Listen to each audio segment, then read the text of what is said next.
Assalamualaikum warahmatullahi wabarakatuh. Perkenalkan, nama saya Aris Wahyudi. Saya mahasiswa di Universitas Berasia. Saat ini berada di semester 5. Saya membuat video ini dengan tujuan untuk memenuhi nilai ujian akhir semester mata kuliah Ibu Insinyur Heni Yulianti MMMKOM. Jadi, tugasnya itu adalah tugas individu, di mana buatlah video presentasi mandiri dengan materi perkuliahan komunikasi data dari sesi 7 sampai sesi 13 pada semester ini. Oke, kita langsung mulai saja. Di sesi 7 itu materinya data link control adalah teknik dan prosedur yang digunakan dalam lapisan data link pada model OSI untuk memastikan pengiriman data yang handal dan bebas kesalahan antara dua perangkat yang terhubung secara langsung. Fungsi-fungsinya itu menjamin pengiriman data tanpa gangguan. Kemudian ada mencegah buffer overflow, waktu transmisi dan propagasi. Di sesi 7 juga mempelajari model frame transmisi adalah metode di mana data dibagi menjadi unit-unit lebih kecil yang disebut frame sebelum dikirim melalui jaringan stop and wait. Dalam metode ini, pengiriman data satu frame dan kemudian berhenti dan menunggu konfirmasi dari penerima sebelum mengirim frame berikutnya. Kelebihan sederhana dan mudah diimplementasi, kekurangan tidak efisien karena waktu idle yang tinggi. Kemudian, sliding window, metode ini memungkinkan pengirim untuk mengirim beberapa frame sebelum memerlukan konfirmasi. Jendela pengirim dan penerima menjaga jumlah frame yang dapat dikirim dan diterima tanpa konfirmasi. Kelebihannya lebih efisien daripada stop and wait karena meminimalkan waktu idle, kekurangan lebih kompleks dalam hal implementasi dan pengolahan buffer. Pendeteksi error. Error detection adalah proses yang digunakan untuk mendeteksi kesalahan yang mungkin terjadi selama transmisi data. Parity check. Teknik ini menambahkan bit tambahan ke setiap bit data yang disebut parity bit. Parity bit ini parity bit bisa ganjil atau genap tergantung pada apakah jumlah bit satu dalam byte harus ganjil atau genap. Kelebihannya sederhana dan cepat, kekurangan tidak dapat mendeteksi semua jenis kesalahan. Kemudian ada site redundancy check. CRC adalah teknik yang lebih canggih di mana pengirim menambahkan sekelompok bit tambahan ke dalam yang disebut CRC code. Penerima menggunakan CRC code ini memverifikasi integritas data yang diterima. Kelebihannya, data sangat andal dan dapat mendeteksi banyak jenis kesalahan. Kekurangan, lebih kompleks dan memerlukan lebih banyak pemrosesan. Kemudian ada control flow, adalah teknik yang digunakan untuk mengatur aliran data antara pengirim dan penerima agar tidak terjadi buffer overflow. Stop and wait, ARQ, adalah metode di mana pengirim mengirim satu frame dan lebih menunggu konfirmasi sebelum mengirim frame berikutnya. Jika tidak ada konfirmasi diterima, frame yang sama dikirim ulang. Kelebihan sederhana dan efektif untuk komunikasi dengan sedikit kesalahan, kekurangannya tidak efisien untuk komunikasi data dengan latensi yang tinggi. Go back end. Dalam metode ini, pengirim data mengirim beberapa frame sebelum memerlukan konfirmasi. Tetapi, jika kesalahan terdeteksi pada frame tertentu, semua frame setelah frame yang salah akan dikirim ulang. Kelebihan lebih efisien daripada stop and wait, kekurangan penggunaan ulang frame yang berhasil dapat mengurangi efisiensi. Kemudian ada High Level Data Link Control, DHLC. DHLC adalah protokol lapisan data link yang digunakan untuk transmisi data yang andal dan efisien. Jenis stasiun dan konfigurasi hubungan HDLC mendefinisikan tiga jenis stasiun, ada primary, secondary, and combined. Primary mengendalikan hubungan dan pengirim perintah, secondary mengikuti perintah dan primary dan mengirim respon. Combined dapat berfungsi sebagai primary maupun secondary. Konfigurasi hubungan dapat berupa point-to-point, multi-point, atau point-to-multi-point. Mode transfer, ada normal response mode (NRM). Primary station mengendalikan komunikasi dan secondary station hanya dapat mengirim data sebagai respon terhadap primary station. Kemudian asynchronous balance mode (ABM). Semua stasiun dapat mengirim data kapan saja tanpa perlu menunggu perintah dari primary station.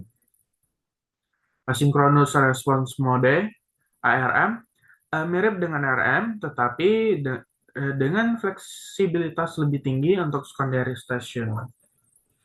Kemudian di sesi 8 ada multiflexing. Multiflexing adalah teknik dalam sistem komunikasi yang memungkinkan beberapa atau aliran data ditransmisikan melalui satu saluran komunikasi atau media fisik. Dengan menggunakan multiflexing, efisiensi penggunaan bandwidth dapat digunakan karena beberapa sinyal dapat dikirimkan secara bersamaan tanpa interferensi satu sama lain. Kemudian ada frekuensi defense multiflexing (FDM), adalah teknik multiflexing di mana beberapa sinyal ditransmisikan secara bersamaan pada frekuensi yang berbeda. Setiap sinyal diassign ke frekuensi tertentu dalam spektrum frekuensi sehingga memungkinkan transmisi paralel beberapa sinyal dalam satu saluran komunikasi. Contoh umum penggunaan FDM adalah dalam sistem radio dan televisi, di mana berbagai saluran ditransmisikan pada frekuensi yang berbeda dan spektrum yang sama. Time division multiflexing (TDM) adalah teknik multiflexing di mana beberapa sinyal ditransmisikan secara bergantian dalam waktu yang sama.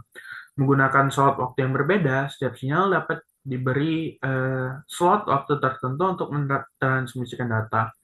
Dan sinyal-sinyal ini bergantian mengisi slot waktu tersebut dalam siklus yang berulang. Contoh penggunaan TDM adalah sistem telekomunikasi digital seperti telepon dan jaringan komputer. Statistical Time Division Multiflexing (Statistical TDM) adalah varian dari TDM yang lebih efisien dan dalam penggunaan bandwidth. Dalam statistical TDM, slot waktu dialokasikan secara dinamis berdasarkan kebutuhan setiap sinyal, bukan secara statis dalam TDM. Konvensional, slot waktu hanya diberikan ketika ada data yang perlu dikirim, sehingga mengurangi waktu idle dan meningkatkan efisien penggunaan saluran komunikasi. Kemudian ada TDM link control, adalah mekanisme pengendalian dalam sistem TDM untuk memastikan transmisi data yang akurat dan sinkron antara pengirim dan penerima. Link control mencakup berbagai fungsi sinkronisasi waktu, alokasi slot waktu, dan manajemen kesalahan. Fungsi TDM link control yaitu sinkronisasi waktu, memastikan bahwa slot waktu ditransmisikan dan diterima pada waktu yang tepat.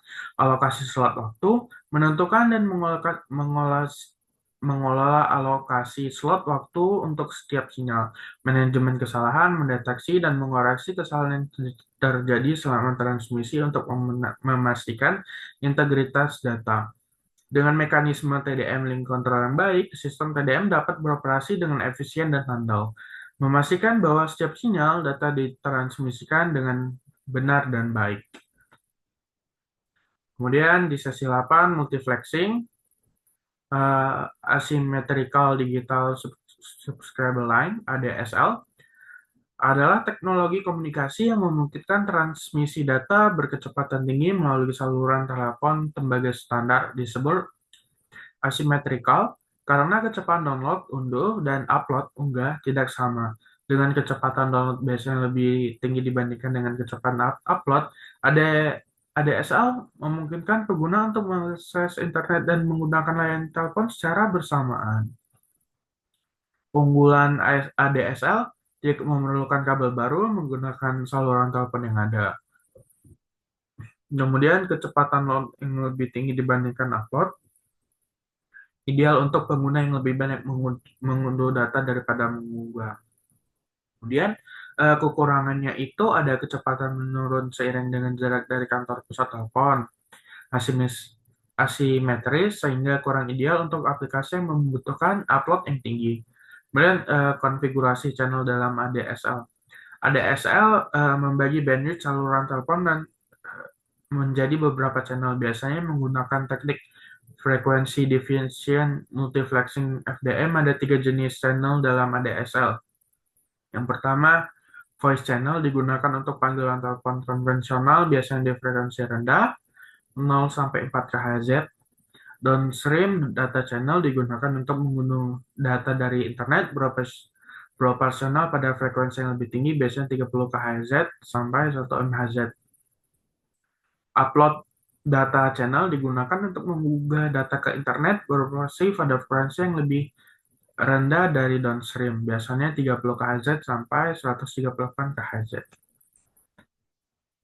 Kemudian di sesi 9, switching network adalah sistem yang memungkinkan komunikasi antara perangkat atau jaringan dengan mengarahkan data melalui node switching. Switching memastikan mencapai tujuan yang diinginkan melalui jaringan optimal dengan mengatur dan mengolah koneksi antara pengirim dan penerima. Komponen utama dalam switching network itu ada switch. Switch adalah perangkat yang menghubungkan beberapa perangkat dalam jaringan dan mengarahkan data ke tujuan yang tepat. Kemudian ada router, adalah perangkat yang mengirim paket data antara berbagai jaringan dan memastikan data mencapai tujuan yang tepat. Kemudian ada bridge, adalah perangkat yang menghubungkan dua segmen jaringan yang sama, memperluas jaringan dan mengurangi lalu lintas. Kemudian ada hub. Hub adalah perangkat yang menghubungkan beberapa perangkat dalam jaringan, tetapi tidak cerdas dalam mengarahkan data. Kemudian ada circuit switching, adalah metode di mana jalur komunikasi khusus sirkuit didirikan dan dipertahankan secara eksklusif selama sesi komunikasi antara dua titik. Konsep ini berasal dari jaringan telepon tradisional di mana koneksi fisik dibangun sebelum data dapat ditransmisikan. Proses sirkuit switching yaitu ada call setup. Sebelum data ditransmisikan, jalur fisik atau virtual dibentuk antara pengirim dan penerima. Proses ini melibatkan pemilihan jalur optimal dan alokasi sumber daya jaringan. Yang kedua, data transmission. Setelah koneksi terjalin, data ditransmisikan secara kontinu melalui jalur yang sudah terhubung. Kemudian ada call teardown. Setelah sesi komunikasi selesai, jalur yang dibentuk dibebaskan dan sumber daya dikembalikan ke jaringan.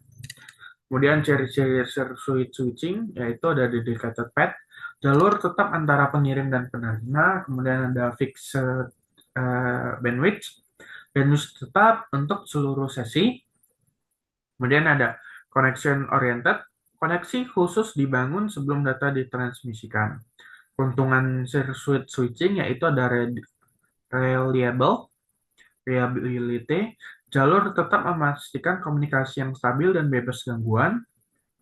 Low latency, setelah koneksi terbentuk, latensi transmisi data relatif rendah karena tidak ada penundaan routing tambahan. Kemudian ada paket switching, adalah metode di mana dipecah menjadi paket-paket kecil yang disebut paket sebelum dikirim melalui jaringan. Setiap paket dapat mengambil jalur berbeda untuk mencapai tujuan dan disusun kembali di sisi penerima.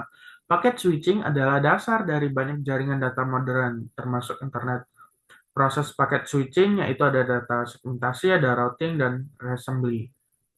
Kemudian ciri-ciri paket switching yaitu dia dynamic routing, variable bandwidth, connectionless. Keuntungan menggunakan paket switching yaitu memastikan pengguna bandwidth dengan mengirim paket melalui jalur yang sama, bahkan jika jalur tersebut tidak digunakan secara eksklusif. Kemudian scalability, dapat menangani trafik yang bervariasi dan mendukung banyak pengguna secara bersamaan. Kemudian flexibility, menangani berbagai jenis data dan aplikasi dari email hingga streaming video. Kemudian sesi 10, switching network, control signal function. Kontrol signal mengacu pada proses pengiriman informasi yang digunakan untuk mengatur dan mengolah komunikasi dalam jaringan telekomunikasi. Fungsi utama dari kontrol signal meliputi setup dan teardown panggilan, kemudian pengaturan saluran, penanganan kesalahan, pengaturan kualitas layanan, manajemen sumber daya. Adaptive routing adalah metode dalam jaringan komputer di mana jalur dan route untuk mengirim data dapat berubah secara dinamis berdasarkan kondisi jaringan yang saat itu berlaku. Ini berbeda dengan routing statis di mana jalur rute ditetapkan sebelumnya dan tidak berubah. Fungsi utamanya itu responsif terhadap kondisi jaringan. Dapat menyesuaikan rute berdasarkan metrik seperti kemacetan, kegagalan link, dan atau perubahan dalam kecepatan transfer. Kemudian optimalisasi jalur menyediakan jalur yang optimal untuk penyampaian data, memperhitungkan keadaan saat ini dari jaringan. Sesi ke-11 itu ada packet switching, X.25 protokol. Adalah protokol komunikasi yang dirancang untuk jaringan packet switch yang memungkinkan komunikasi data melalui jaringan telekomunikasi. Ini adalah salah satu protokol lama yang digunakan untuk menghubungkan perangkat ke jaringan dengan menyediakan mekanisme untuk pengendalian aliran dan deteksi kesalahan. Fitur utamanya itu data dikirimkan dalam bentuk paket yang mencakup header dan payload, menyediakan mekanisme untuk mendeteksi dan mengoreksi kesalahan dalam transmisi data, menggunakan virtual switch untuk menyediakan jalur komunikasi logis antar perangkat. Kemudian ada frame relay. Frame relay adalah protokol komunikasi paket switch yang digunakan untuk menghubungkan jaringan antara LAN dan WAN. Dengan efisiensi tinggi dan latensi rendah ini menggantikan X25 dalam banyak aplikasi karena lebih efisien. Fitur utamanya itu ada frame-based transmission, kemudian ada efisien dan variable length frames. Asynchronous Transfer Mode atau ATM. Asynchronous Transfer Mode dan paket switching beberapa kesamaan dalam hal cara data transmisikan, yaitu ada yang pertama data packetization. Kedua metode membagi data menjadi unit-unit terkecil untuk pengiriman. Data packet switching, data dibagi menjadi paket, sedangkan di ATM, data dibagi menjadi sel. Routing. Kedua metode melibatkan pengiriman paket atau sel melalui jaringan yang mungkin melewati beberapa perangkat perutean atau switch. Switching nodes, pada keduanya node-node jaringan bertindak sebagai titik switch yang meneruskan paket atau sel ke tujuan akhir. Namun ATM memiliki perbedaan penting, yaitu ukuran sel yang tetap atau konsistensi waktu transfer, sedangkan paket switching memiliki ukuran paket yang bervariasi dan dapat mengalami latensi yang lebih tinggi. ATM Logical Connection, VCC, dan VPC. Virtual Channel Connection, yaitu definisinya, VCC adalah jalur logis yang menyediakan koneksi antara dua titik dalam jaringan ATM. Ini mirip dengan saluran virtual yang menghubungkan pengirim dan penerima. VCC mengidentifikasi jalur logis dari satu end-to-end untuk transmisi data di dalam ATM. Kemudian VPC adalah kelompok dari beberapa VCC yang berada dalam jalur logis yang sama. Ini mengatur rute data melalui jaringan ATM dengan mengelompokkan beberapa jalur virtual menjadi satu jalur virtual yang lebih besar. Fungsinya itu menyediakan pemetaan data dari beberapa VCC ke satu jalur fisik yang sama, meningkatkan efisiensi dan manajemen jaringan. Keuntungannya yaitu pengolahan jaringan yang lebih efisien, kemudian kemudahan pengaturan dan pemetaan, peningkatan skalabilitas. Skala establishment using VPS yaitu selama pembentukan panggilan VPC terlebih dahulu untuk menyediakan jalur virtual yang diperlukan. Kemudian VCC diatur di dalam VPC untuk menghubungkan end-to-end antara pengirim dan penerima. Keuntungannya yaitu untuk membangun panggilan memungkinkan pengaturan yang lebih cepat dan efisien serta memberikan fleksibilitas dalam mengolah dan mengarahkan lalu lintas. Format cell dan header. Ukuran sel ATM memiliki ukuran tetap yaitu 53 bit. Struktur setiap sel terdiri dari 48 byte untuk payload dan 5 byte untuk header. Header itu ada GFC, Generic Flow Control, ada VCI, VPI, PT, CLP, dan HIC. Generic Flow Control yaitu fungsinya untuk aliran sel untuk menghindari kemacetan lokal di jalur akses. Penggunaan biasanya diterapkan di dalam perangkat yang menghubungkan ATM dalam jaringan lokal atau end user device. Kemudian ada header error control. Fungsinya untuk mendeteksi dan mengoreksi kesalahan dalam header sel ATM. Operasionalnya biasanya menggunakan algoritma CRC, Slice Redundancy Check, untuk memeriksa integritas header. Jika header korup, sel dianggap rusak dan biasanya dibuang. ATM dan frame relay.